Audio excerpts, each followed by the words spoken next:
So this is a photo I took in Kyoto during my most recent trip there, and I quite like it for several reasons. First, the obvious one is the subject. I managed to take this shot as a Miko, this shrine maiden, walks into the scene. She is nicely mid-gate, which always look better, and in that case makes her vivid red dress look bigger. The weather that day was kinda strange, and at that moment some sunlight was peeking through the clouds, creating more contrast with areas of light and shadows, but the part of the sky included in the image is still filled with dark heavy clouds, which I find looks pretty special. And finally, you also have some greens on the left half of the frame that pair very well with the red dress as they are complementary colors. This was one of the images I took during a day of photography in Kyoto.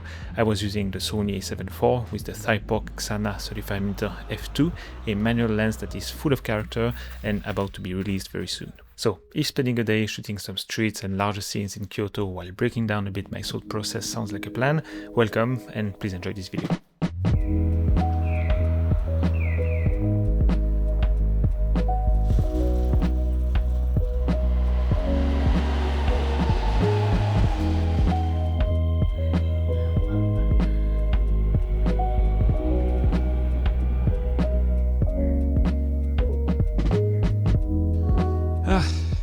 So I managed to go on the wrong train. That is not very typical of me, but yeah, at least I could get a few cool shots from the train, I mean video clips.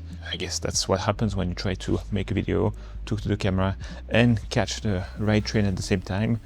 Mistakes happen, but we will be soon on our way towards the goal for today. So yeah, the train is coming in 3 minutes.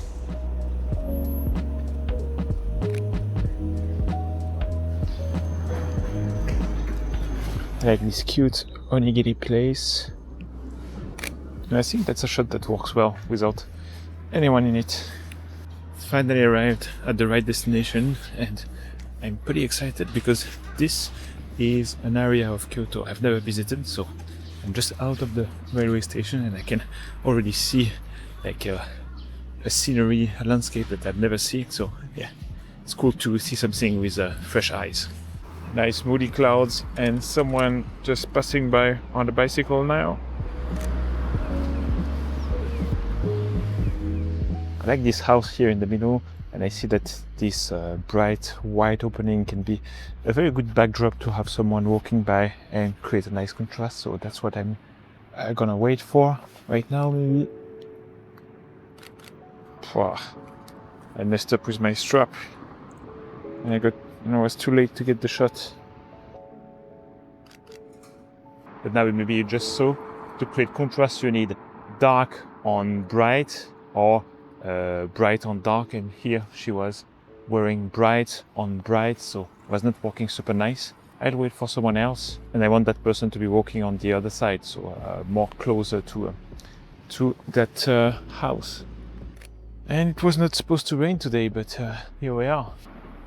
That's a pretty funny weather with this strong sunlight here. It's raining and there's some blue sky there, a bit all over the place as well. I like those houses here. So let me take a shot of that.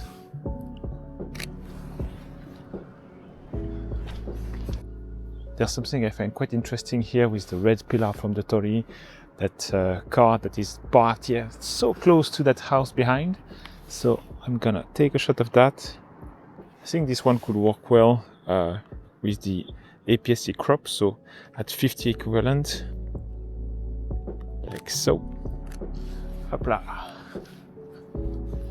There might be still a bit of hope for the weather to turn out to something a bit better for, like, I don't know, later today. So fingers crossed, but in the meantime, I don't know, this lens with its vintage characteristics, a bit of vignetting that I will probably not try to correct in post.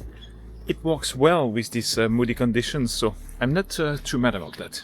I think there's something to be done here with like the different layers, with this as a foreground, with like the building in the background as the main subject, the different benches with their red cover, but there's this thing that disturbs me and I don't know how to place it in the frame. Somewhere like that. I mean, here I like the relation with this and the background, but then this is kind of creeping in weirdly. I will try it anyway.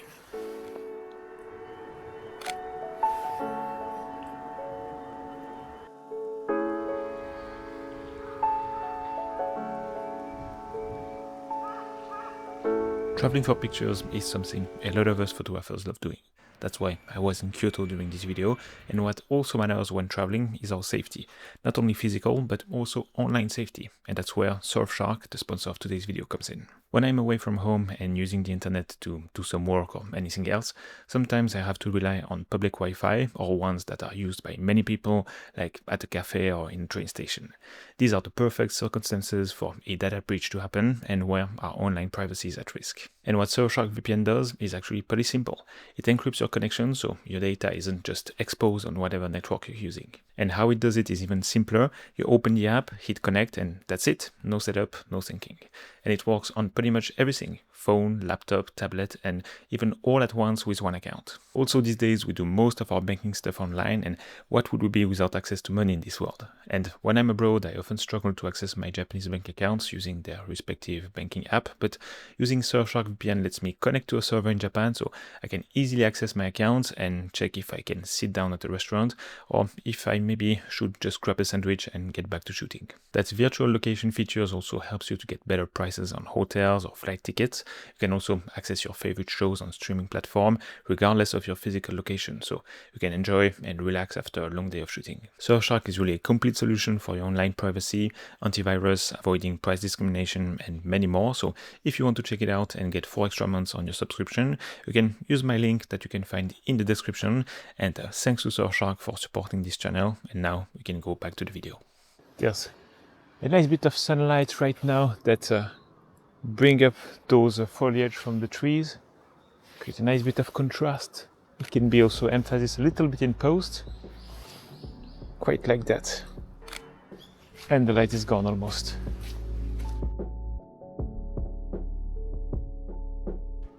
There's nothing groundbreaking here, but I was about to take a shot here because I thought that the torii was covering nicely like the shrine behind it, but then I realized that like the tip of the torii is now mixing with the tree behind, so I think it is better to come here, separate both tip of the torii from the tree, making them landing nicely somewhere with the sky as a backdrop, and I think here it works better.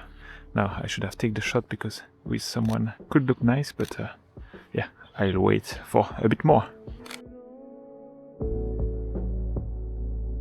I don't know why there's a white cone in the middle of these like red cones, and it's like elevated by some sort of a pole. I don't know what it is, but I find it pretty funny.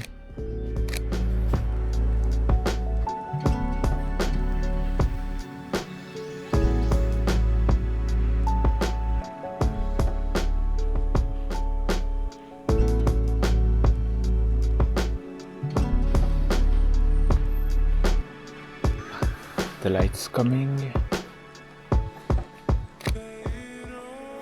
we go.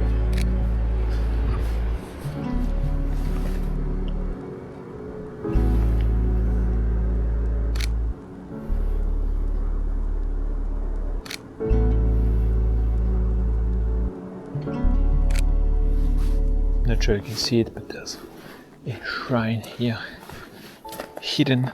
Look at that. Is this a bit of blue sky? Seems so, right? This is crazy to think that they built a shrine in this little corner. I feel like I'm going back to my early days of photography when I just got myself a prime lens and I started to get a bit more serious. I was shooting wide open all the time for no reason, and I do a bit the same with this lens. I mean, not all the time. I'm quite selective with when and how I use the aperture, but this lens has some vintage characteristics that tends to reveal themselves more the wider your aperture is, like this kind of lack of sharpness, this swirly, bucky around the edges, and I quite like that on some occasions. So on purpose I am sacrificing quality and sharpness to get a little bit of that mood you can get with this lens and with also other vintage lenses in general. I just took a photo of this lovely little house in the corner, but from the other side, and this side looks much better, both in terms of the structure, the shape of the house, and in terms of light. It's a bit more dynamic from here. So I'm gonna put my lens to f5.6, focus on the front of that house, and take a photo. Light is coming nicely now.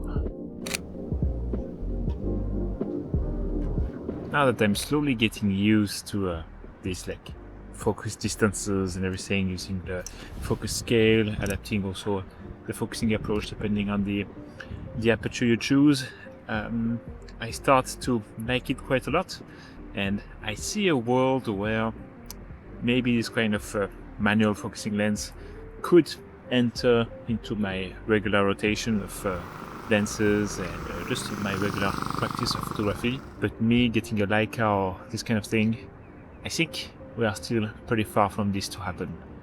Hopefully. I mean, especially for my wallet and my finances, it wouldn't be a very good thing, I think. I am now around the Kamogawa, so Kamo River, and I think if I was living in Kyoto, this would be a place I would be always hanging around.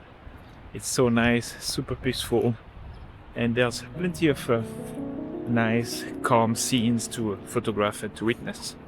Let's try not to fall in the river. Yes! I don't know if I tend to notice them less when I'm in Hiroshima or other cities here in Japan, but here in Kyoto there's so much of these little shrines in the streets. I've seen like dozens and dozens of them, and all of them are cuter than the other. So yeah, here I like its place right to the electric pole. We have this like red little bucket. It's pretty nice, and I think I will frame this one vertically.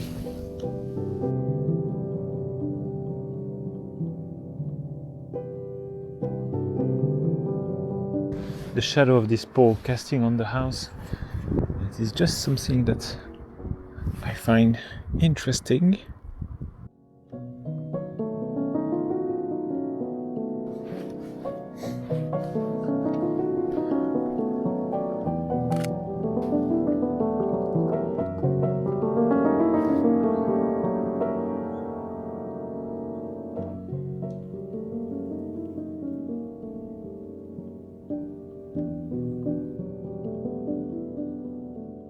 At this point I decided to keep on walking and shoot a bit more around the Imperial Palace. There are some big white spaces there, so I thought it could be interesting to photograph and it would change from what I captured so far that day. I was very intrigued by this sign saying that it is a pedestrian area just put there right in the middle.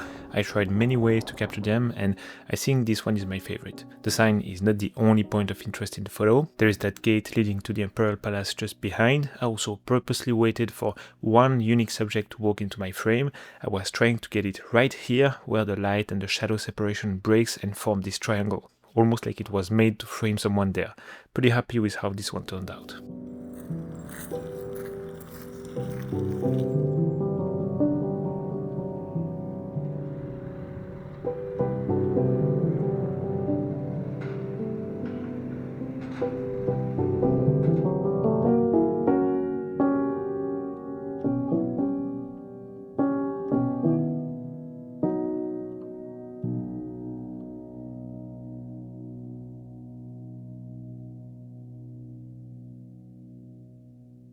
Finally some blue sky, so it's time to take advantage of this. We have nice light coming on one face of this building. Blue sky with some scattered clouds behind, so it creates nice contrast and texture. It's cool. A bench, nice greenery. Yeah, simple, but it works. There's a beautiful opening in these like narrow streets for the light to pour in at the moment. I think I will play a little bit the waiting game, because it would be nice to have a taxi coming towards us. So yeah, I'll wait for a bit. And I just realized that this goes only this way, so the chances for a taxi to come towards us is basically zero.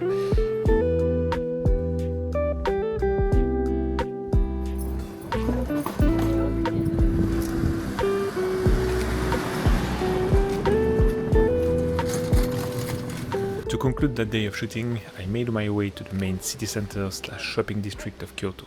The light was coming and going, but I thought it was bright enough to make a bit of street photography while zone focusing.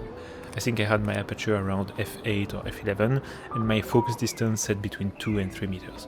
This just removes any concern about your focus and whether your photo will be sharp. I mean, your subject needs to be in the area where things are in focus, but other than that, you can just focus on capturing moments, noticing interesting characters, colors or gestures.